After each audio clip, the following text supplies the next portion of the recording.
500 anos, há 500 anos atrás, houve um fato histórico que mudou o mundo, literalmente. E hoje, em diversos lugares, pessoas estão falando sobre ele. E a minha pergunta para nós é a seguinte: será que uma nova reforma precisa acontecer na igreja nos dias de hoje? Essa é a pergunta que nós vamos tentar falar nessa noite. Será que uma nova reforma precisa acontecer nos dias de hoje? Para que você entenda o que é isso, vamos lá, um pouquinho de história. Lutero estudava para ser um advogado, e num acidente onde ele quase morreu, sem acreditar muito em Deus, ele falou: se eu me safar dessa, eu viro monge. E era, sabe aquelas que provavelmente eu não vou me safar dessa, eu vou morrer, e aí você fala qualquer coisa sem pensar, e ele sobreviveu. E ele cumpriu a promessa, ele virou monge, um estudante de direito. A sua família rejeitou essa situação dele virar monge, não gostou disso, achou que isso não ia trazer nada para a reputação da família, mas ele virou monge.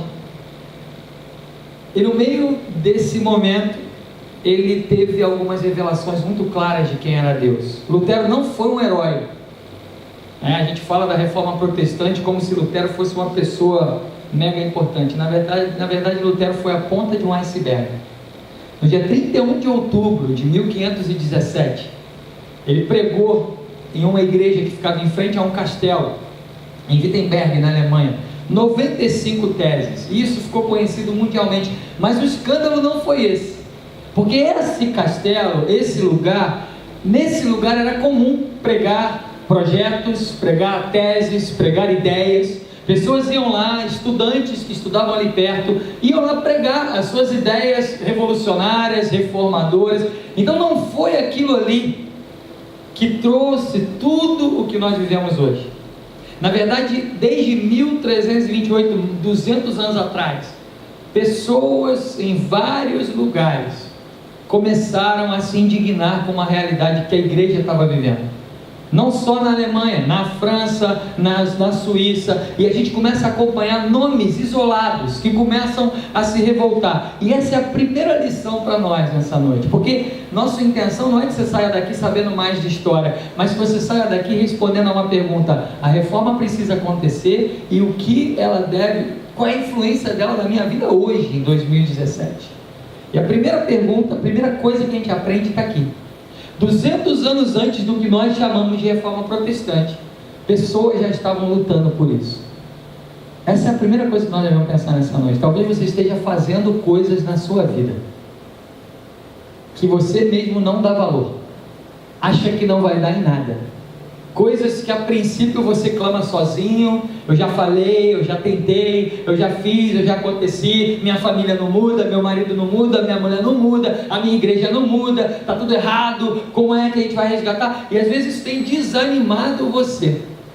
Mas nós aprendemos com a história de que pessoas que estão sendo usadas por Deus em algum lugar, em algum momento, nunca perdem o seu valor. Nunca. Aquilo que você faz em nome de Deus e por Deus nunca deixa de ser valoroso. Talvez você esteja desanimado: não vou mais, já desisti disso, não quero mais. Eu quero dar o meu exemplo. Eu fui missionário num continente onde em teoria a igreja morreu, em teoria a igreja acabou. Eu entrava em restaurantes na França, na Holanda, na Alemanha, em pleno ano de 2010, 2011, 2012, com toda a tecnologia, e olhava púlpitos pendurados nas paredes dos restaurantes, e perguntava: por que tem um púlpito pendurado ali? E o pessoal vinha para mim e falava: não, porque aqui era uma igreja, mas a igreja morreu, não tem mais ninguém, a gente comprou e transformou em restaurante. Aí um dia eu estava andando na Inglaterra, eu fui pregar numa igreja metodista, e vi uma igreja aberta durante a semana. Isso me escandalizou positivamente, porque as igrejas lá não abrem nem domingo, quanto mais durante a semana. E eu fiquei feliz. Eu olhei uma igreja numa terça-feira, às 18 horas mais ou menos. Eu ainda lembrei da gente aqui, deve ter culto de oração. E fui correndo para a igreja. E a igreja bonita, toda bem incrementada. Quando eu entrei no templo, Estava o faxineiro limpando a boate, as luzes se acendendo, o DJ preparando a pista de dança, e o cara falou: não, você chegou cedo, na verdade a boate começa às 21 horas, chega um pouquinho mais tarde que vai lotar de gente isso daqui. E eu olhei para isso e falei: acabou, a igreja morreu. Foi esse o lugar que eu encontrei, minha esposa, minha família. Mas nós colhemos frutos de missionários que gastaram vidas naquele lugar antes de nós, e talvez nunca enxergaram os frutos do que eles fizeram. Pessoas na minha igreja se converteram, e seria muito injusto da minha parte falar: foi no meu ministério, foi a gente. Não. Um trabalho que Deus já estava fazendo, um trabalho que Deus já estava preparando com outros missionários, outras pessoas. Coube a nós sermos os felizados de ver os frutos nascendo. E eu não tenho dúvida de que nós plantamos muitas coisas na Europa que outros missionários, outras pessoas vão enxergar em algum dia. Vocês estão entendendo? Você tem feito coisas na sua vida, ao longo da sua vida, muito animado ou talvez completamente desanimado, em nome de Deus talvez. E a palavra de Deus em primeiro lugar é essa: Lutero foi a ponta de um iceberg. Pessoas 200 anos antes já estavam querendo uma mudança, e orando e clamando a Deus por algo diferente, e Deus traz algo diferente. Uma das coisas mais importantes que faz essa história tão distante de nós ficar tão próxima de nós é que exatamente em 1517 houve o invento da ciência, que não tinha nada a ver com fé, nada a ver com religião, mas que fez as 95 teses de Lutero virarem um escândalo. Pastor, então por que essa história? Por isso, em 1517, Gutenberg inventou a prensa, inventou o que começaria a imprimir folhetos, panfletos e jornais, e a comunicação começou a ser mais forte. Em 1517, um homem inventa uma máquina que tem capacidade de pegar um papel. Hoje isso é mole, né? Você aperta um botão e manda imprimir 2.000 cópias e está na tua mão. Mas imagina 500 anos atrás, você nem tinha impressora, nem tinha luz, tinha que escrever 1.000 cópias, era complicadíssimo. Vem um homem e inventa uma máquina que você pegava um papel e esse papel era reproduzido. Isso foi a ponta do iceberg, porque ele pegou as 95 teses de Lutero e resolveu botar na máquina dele, e todo mundo começou a ler. Em 3 meses ela chegou na mão do Papa, e o Papa excomungou Lutero, mandou ele dar uma resposta. Ele não mudou de opinião e foi excomungado da igreja. A divulgação disso foi escandalosa, e isso nos aproxima dessa história, porque hoje, antigamente, eu venho da área da música. Para você gravar um CD, eram rios de dinheiro, eram projetos inacabados, inesgotáveis para você conseguir viabilizar. Hoje, você entra dentro de um quarto com um microfone e um computador e sai com o CD gravado. Hoje você pega a sua internet e através das redes sociais, do Facebook, do WhatsApp, de todas elas que você participa, você escreve um recadinho, você aperta um botão e o seu recado vai para o mundo, não é verdade? E está cheio de gente fazendo isso hoje, inflamando os noticiários populares, porque o Facebook não deixa de ser um noticiário popular de notícias. Isso nos aproxima da época de Lutero, porque o que nós vemos hoje? Muitas pessoas querendo novas reformas na igreja, muitas pessoas querendo mudanças na igreja, muitas pessoas querendo novos caminhos para a vida da igreja. E os estudiosos falam que ao longo desses 500 anos, 2 estilos de igreja, quando você começa a estudar teologia, eles falam que 2 estilos de igreja surgiram. Eu diria que 3 estilos de igreja surgiram. Eu vou dizer os 2 e vou dizer o meu. Surgiu então uma igreja que era movida pelo Espírito, e que tudo que a igreja queria era trazer de volta um mover do Espírito. Como diz a Bíblia em Atos, a gente lê o livro de Atos, a sombra de Pedro passava e curava alguém, pessoas eram curadas, mortos ressuscitavam, paralíticos andavam, e desde esse tempo uma igreja começou a se levantar e falou: enquanto milagres não voltarem a acontecer, enquanto a unção do Espírito Santo não tomar conta das igrejas, enquanto mortos não se levantarem, enquanto sombras de pastores não curarem, nós estamos envergonhando o Espírito de Deus, porque desde aquela época nós não fazemos mais isso. E a minha pergunta é: o que tem de errado nisso? Nada. Isso é ótimo. A Bíblia garante isso. A Bíblia nos diz que mortos podem ressuscitar em nome de Jesus, e eu creio nisso, amém? A Bíblia nos diz que doentes podem ser sarados em nome de Jesus. Não há nada de errado em querer uma igreja cheia do Espírito Santo, onde mortos ressuscitam, paralíticos andam, desempregados ficam empregados, pessoas que estão desesperadas encontram paz. Não há nada de errado nisso.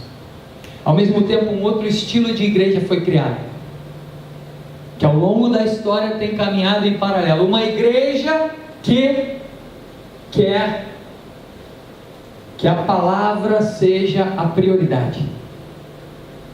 A palavra, a exegese, a hermenêutica, os estudos, o contexto, a pregação impecável, a teologia perfeita, uma palavra que reflete a grandeza de Deus, uma palavra cheia de vida, e pessoas que às vezes não acreditam nem muito mais que milagres aconteçam em nosso tempo, mas que dizem que se seguirmos a palavra, nós estaremos honrando a Deus, porque Deus se revela na sua palavra. E a minha pergunta é: o que há de errado nisso? E a resposta é: nada. Porque a palavra de Deus é vida para nós, a palavra de Deus é lâmpada para os nossos pés, a palavra de Deus ilumina uma igreja, e uma igreja sem a palavra de Deus vira um perigo, vira uma arma, às vezes mortal. Eu já vi, quando eu era adolescente, líderes de igreja casando gente com gente, em nome de Deus. Olha, você vai casar com você, e aquilo ali dava errado, e era um problema para a vida, porque não se baseavam na palavra. Então qual é o problema, pastor, se essas duas igrejas caminham? O problema é que essas duas igrejas não se misturam.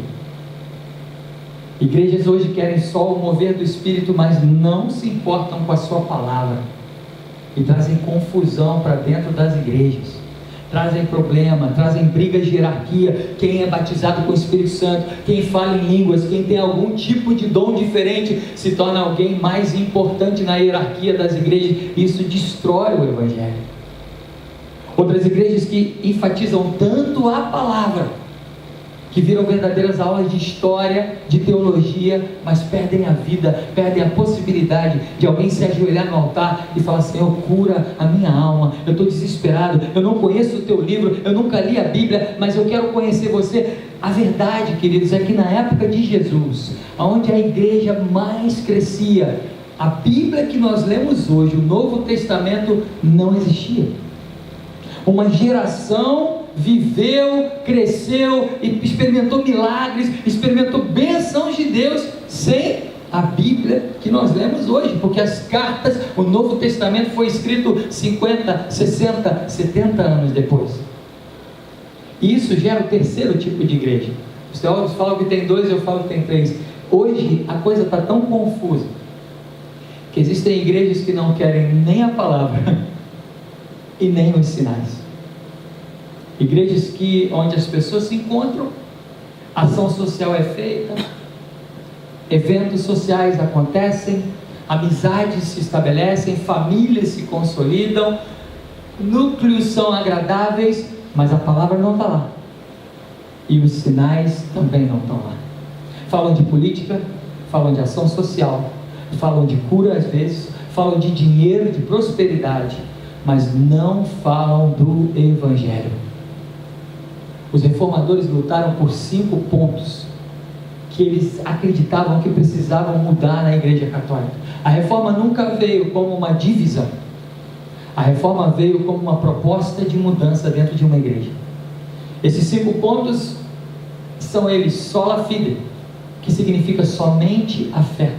Houve uma época em que o dinheiro comprava a salvação das pessoas, e Lutero e alguns outros reformadores descobriram que não. O segundo ponto dizia: sola escritura, somente a Bíblia é o livro que te faz caminhar na vida. O terceiro ponto dizia: solos Christus, somente Jesus. Não era um arcebispo, não era um padre, não era um papa, não era um monge, somente Jesus te daria acesso a aquilo que é verdade e vida na sua vida. O quarto ponto dizia: sola gracia, somente a graça de Deus pode transformar quem nós somos, pode fazer com que a gente saia daqui com a nossa vida imperfeita e viva algo maravilhoso nos dias de hoje. E o quinto e último ponto que gerou muito problema: solo deu glória, somente glórias a Deus. As glórias eram dadas a padres, a bispos, a arcebispos, a papas que nomeavam e desnomeavam reis, e eles vêm e falam: somente Deus é digno de glória. Esses foram os pontos que trouxeram os reformadores. A salvação foi colocada em xeque, ninguém mais podia comprar a salvação. E essa é a segunda pergunta que eu te faço nessa noite. Essa pergunta não está mais na moda. Não está mais na moda falar sobre isso. As igrejas não querem mais falar sobre isso, mas precisam falar sobre isso. Se você sofreu um acidente hoje, se você morrer daqui a 2 horas, eu não quero que isso aconteça, você tem certeza do lugar que está reservado para você? Essa pergunta não tem mais sido feita nas igrejas. Você tem certeza de que Deus separou um lugar especial para você no céu? Você tem certeza da sua salvação? E eu não falo de ser metodista, de ser batista, de ser presbiteriano, mas de ter um lugar no céu para a sua vida. Essa pergunta precisa ecoar no seu coração, precisa ter uma resposta. Você tem certeza da sua salvação? A Bíblia traz um texto, e nós vamos ler esse texto e encerrar essa reflexão. Paulo escreve a Timóteo conselhos de alguém que queria que Timóteo avançasse. E se você tem uma Bíblia, eu quero convidar você a abrir a sua Bíblia na segunda carta de Paulo a Timóteo, lá no final da Bíblia. Segunda carta de Paulo a Timóteo, capítulo 4, último capítulo. No fim dos seus dias, Paulo escreve uma carta mais ou menos assim: olha, se tudo que eu falei para você até agora você não prestou atenção, presta atenção nisso. É isso que ele diz para Timóteo. 2 Timóteo capítulo 4, versículo 1 a 8 diz: conjuro-te, pois, diante de Deus e do Senhor Jesus Cristo, que há de julgar os vivos e os mortos na sua vinda e no seu reino, que pregues a palavra a tempo e fora de tempo. Repreenda, exorte com toda a longanimidade e doutrina, porque virá um tempo em que não suportarão a sã doutrina, mas tendo comichão nos ouvidos, amontoarão para si doutores conforme as suas próprias leis, e desviarão os ouvidos da verdade, voltando às fábulas. Mas você, Timóteo, ser sóbrio em tudo, sofre as aflições, faze a obra de um evangelista, cumpre o teu ministério, porque eu, Paulo fala para ele, já estou sendo oferecido, já estou morrendo, e o tempo da minha partida está muito próximo. E ele vem com uma frase, ele diz: eu combati o bom combate, eu completei a carreira que me foi proposta, e eu guardei a fé. Essa é a palavra de Paulo a um discípulo dele, e essa é a palavra de Deus para nós nessa noite. Diante de tudo que você tem ouvido, diante de tudo que eu tenho ouvido, nas redes sociais, na televisão, no YouTube, nós temos 2 opções: se desesperar, sair reclamando de tudo, se desanimar, achar que aquilo que nós vivemos não faz diferença, nos calar. Mas nós temos a segunda opção: pregar o Evangelho de Jesus, a tempo, fora de tempo, pregar a palavra de Jesus, que é a única coisa nesse mundo que pode te trazer alívio em um planeta tão doente quanto o nosso. Pessoas acham que precisam de dinheiro, pessoas acham que uma igreja precisa fazer ação social para demonstrar que ela é uma igreja. Isso não é uma verdade biblicamente. A ação social é consequência de uma igreja que vive o Evangelho de Jesus acima de tudo, até mesmo da ação social. Eu venho de um continente em que as igrejas estão morrendo, mas os únicos momentos que as pessoas se encontram são para comprar e rachar vacas e caixas d'água para pobres na África. As únicas coisas que as igrejas fazem e falam são: vamos juntar dinheiro para mandar uma vaca para uma tribo na África, porque ela vai gerar leite e ela vai gerar gado, carne para as pessoas. Vamos juntar dinheiro para comprar uma caixa d'água e colocar lá numa tribo indígena da África, porque isso vai resolver os problemas dele. Isso não vai resolver os problemas da humanidade, porque desde que o mundo é mundo, problemas acontecem, qualidades acontecem. O ateísmo trouxe 2 guerras mundiais. Inteligência, dinheiro, resolução de problemas não traz a paz que mexe no coração de uma pessoa. Quem traz a paz tem um nome: Jesus Cristo. E o Evangelho precisa ser pregado, o Evangelho precisa ser falado. A necessidade de salvação precisa ser lembrada na vida das pessoas. Você que tem 1 mês dentro de uma igreja, e você que tem 58 anos dentro de uma igreja, precisa saber que a sua vida precisa de santidade, e que não é suficientemente tranquila, e que você precisa de uma vida santa, e de transformação, e de renovação na sua vida. Somente a graça, somente a fé, somente Jesus, somente Deus e somente a Bíblia podem trazer isso para você. Existe uma estatística, eu falava isso com um dos líderes da nossa igreja, o Renner, hoje de manhã. A igreja americana está morrendo, pessoas saindo das igrejas, as igrejas se fechando, 2, 3, 4 igrejas rachando as contas para manter os seus prédios. E nós começamos a pesquisar, um grupo de pesquisadores começou a pesquisar, e um dos motivos foi: a liderança das igrejas não ora mais.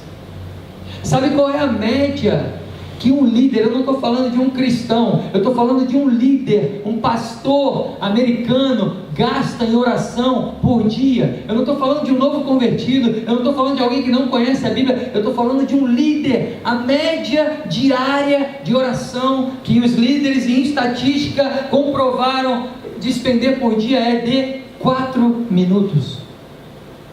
4 minutos de oração por dia. E depois não conseguem entender por que a igreja está morrendo. Pastores que revelaram que há 30 anos de ministério nunca leram a Bíblia inteira, e só abrem as suas Bíblias na hora de montar uma palavra, uma mensagem, um sermão no púlpito. E essa é uma palavra para nós. Será que uma nova reforma é necessária nos nossos dias? Sim. Uma reforma que vai nos trazer para a Bíblia, uma reforma que vai nos trazer para a oração, e que vai dizer para essa igreja, para todas as igrejas: Espírito Santo vem, faz de novo, Espírito Santo cura de novo, Espírito Santo traz os teus milagres, traz a tua cura, traz a ressurreição. Senhor, traz diagnósticos e prognósticos e milagres que vão desenganar médicos. E ao mesmo tempo uma igreja que vai falar: Senhor Jesus, não nos afaste da tua palavra, porque o fato de se afastar da tua palavra destruiu uma igreja. O fato de se afastar da tua palavra destruiu anos e séculos de história cristã. E para que nós pudéssemos orar, eu queria terminar essa palavra lendo um texto de um grande estudioso do Evangelho, chama Eliseu Gomes, compositor, homem de Deus. E ele escreve um texto pequeno que diz assim: Lutero escreveu 95 teses. E quem está escrevendo a tese de número 96? Que novidade é essa? Lutero não escreveu 95, que novidade é essa de 96? É claro que eu não escrevi nenhuma tese, e longe de mim querer completar o trabalho de Lutero. A ideia é dizer que após as 95 teses, as quais foram o estopim na explosão da reforma, a igreja, os protestantes, a cristandade, com a sua conduta, estão escrevendo a tese número 96.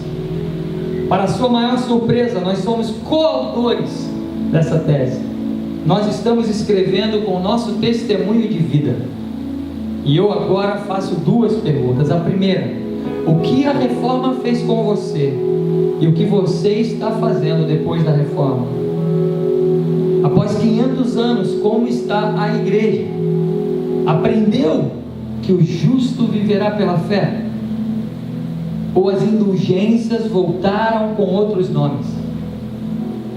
Se Lutero viesse hoje, será que ele morreria do coração?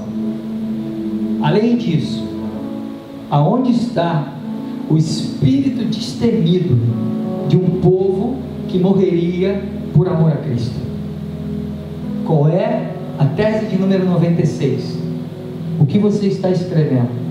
Você é o autor. Essa é uma palavra para nós. Existe uma igreja que continua escrevendo uma história, e somos nós. Estamos aqui hoje, 2017, falando que há 500 anos atrás uma pessoa fez algo muito importante. Isso é bom, isso é agradável, por isso nós estamos aqui. Mas a pergunta que eu faço para você é: o que você tem feito hoje? Jesus é o Senhor da sua vida. Jesus te faz olhar para alguém na rua e gemer aquela dor, e se incomodar.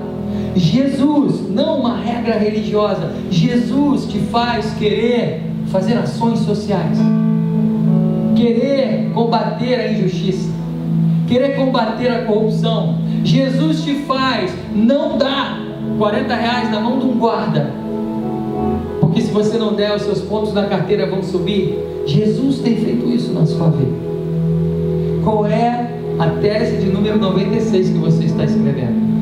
Nós queremos orar por você. Não podemos celebrar o dia da reforma sem fazer uma das coisas mais importantes da igreja: ajoelhar nesse altar e falar: Espírito Santo, faz de novo. Não podemos esquecer que uma igreja cheia do Espírito Santo é vital para que esse planeta caminhe. Eu, como pastor dessa igreja, gostaria de ver o dia em que o Espírito Santo agir nesse lugar com tamanha liberdade, que doentes entrarem nesse lugar e saírem sarados, que pessoas entrarem nesse lugar desiludidas com a vida, a ponto de suicidarem e saírem curadas de alma, igreja.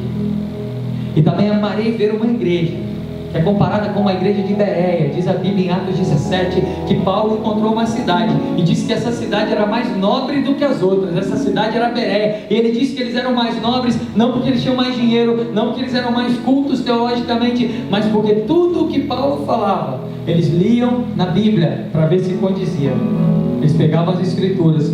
Me alegrarei em ver uma igreja que prega a palavra a tempo, a fora de tempo, que conhece a palavra, que ama a palavra, e como diz o Salmo 1, tem o seu prazer na lei do Senhor, na sua lei medita de dia e de noite. E essa igreja será como árvore plantada junto à corrente das águas, que no devido tempo dará o seu fruto, e cuja folhagem não murcha, e tudo o que ela fizer prosperará. Uma igreja de oração, uma igreja cheia do Espírito Santo de Deus, uma igreja em que os projetos de ação social não param, mas não por uma convicção errada, mas por uma consequência do Espírito Santo de Deus trabalhando nessa igreja, por uma consequência de que Deus nos faz crescer e de que fé sem obras é morta, uma consequência de que o justo viverá pela fé, e uma igreja arraigada na palavra de Jesus, que não negocia valores espirituais, uma igreja que ama a escola dominical, não porque tem que vir, mas porque é um lugar de aprendizado da palavra de Jesus, de quem Ele é, de como Ele combatia as coisas. Eu quero orar com você, porque eu preciso dessa oração também.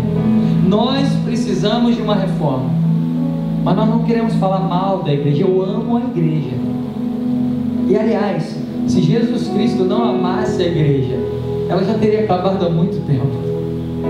Mas Jesus ama a sua igreja. Tenho visto um movimento de desigrejados crescendo, pessoas que se dizem cristãs sem igreja. Não preciso da igreja, não preciso mais de nada disso. Eu fico na minha casa, Deus fala comigo. Eu entendo que isso seja possível, mas nunca será pleno. A igreja tem um mistério, a congregação dos santos tem um mistério, a presença de Deus nesse lugar. Diz a Bíblia que se nós confessamos os nossos pecados uns aos outros, nós somos sarados. Isso não se faz individualmente, isso se faz no coletivo. A igreja é amada do Senhor, a noiva do Senhor. E se você quiser escrever essa 96ª tese junto conosco, eu quero convidar você a vir aqui no altar. Quero convidar o pastor Roberto. Nós vamos orar pela sua vida, nós vamos ungir você. A unção não é uma superstição. A unção não é um passe que você ganha e que você vai sair daqui com poderes de um óleo. A unção é bíblica. E diz a Bíblia que o Espírito Santo de Deus nos ungiu. E que nós cremos e nós podemos usufruir desse momento de ungir pessoas. Não porque o óleo é ungido, mas porque a oração do justo muito pode em seus efeitos. Nós queremos a unção com óleo, não no óleo ungido. Eu quero convidar você a vir ao altar do Senhor e dizer: Senhor, faz de novo. Senhor, faz de novo aqui nessa igreja. Vamos se colocar em pé. Vamos sair dos nossos lugares. Pastor Roberto vai estar orando pela sua vida, vai estar orando pela sua casa, vai estar orando pela sua família. E se você quiser, receba essa oração, esse momento do Senhor, e depois volte para o seu lugar para que outras pessoas possam vir. E no final nós vamos continuar celebrando e terminar esse culto cantando, orando mais um pouco. Receba a unção, não do óleo, não da doutrina, mas do Espírito Santo de Deus.